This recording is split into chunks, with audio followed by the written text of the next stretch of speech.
Hey everyone, today I'm going to show you how to add a new section in Framer. So in older tutorials, you may see a sections option inside the Insert tab. However, this option does not appear to be available anymore. Because of that, you can create a new section manually by adding a frame. So to begin, open your Framer project and go to the top menu, and from there click Layout and then select Frame.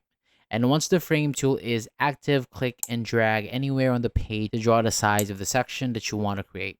And after you add the frame, it may automatically move to a different position because of the current alignment or layout settings on your page. So to fix this, open the Layers panel and locate the frame that you just created.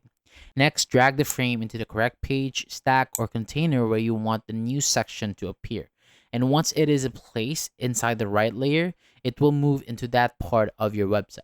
You can then adjust the frame size and move it to the exact position that you need. So this gives you a blank section that you can customize and use for your website content. So thank you so much for watching. That is all for today. For more videos like this, hit the subscribe button below and I'll see you on the next video.